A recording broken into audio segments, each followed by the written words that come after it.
Now, Mr. President, on an entirely different matter, while senators were back in our home states last week, the Washington Post ran this headline: Chinese greenhouse gas emissions now larger than those of developed countries combined. Let me say that again. Chinese greenhouse gas emissions now larger than those of developed countries combined. China is out emitting the United States, India, and the entire European Union combined. They're now responsible for more than 1/4 of the entire world's emissions. And Beijing admits they aren't even planning for their emissions to start declining for another decade. It's a clear reality check. No matter how much self-inflicted pain the far left might want to impose on American workers and families, it would barely make any dent in the global calculus. Remember, with the United States outside the Paris Agreement,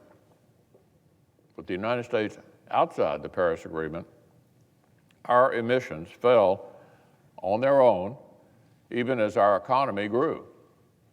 Meanwhile, countries inside the deal, like China, have kept roaring right on by. Strangely, this didn't stop the Biden administration from rushing to rejoin the failed deal.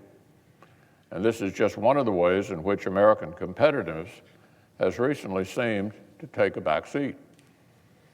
This White House canceled a pipeline project that would have increased energy security and supported thousands of American jobs. They froze exploration of domestic resources that helped our nation become a net energy exporter for the first time since the 1950s. And after we just spent 4 years beginning to rebuild and modernize our national defense, this administration indicated they'll propose to cut defense spending after inflation. Fewer resources for our troops, fewer tools to keep pace with China. They want to play year-to-year games while our adversaries and competitors plan years and decades in advance. As former Defense Secretary Bob Gates put it in an interview this week, cutting spending on our military would be, quote, a terrible mistake. That's President Obama's Defense Secretary, Bob Gates. There could not be a more dangerous approach for the United States, shortchanging the Pentagon and making America less competitive.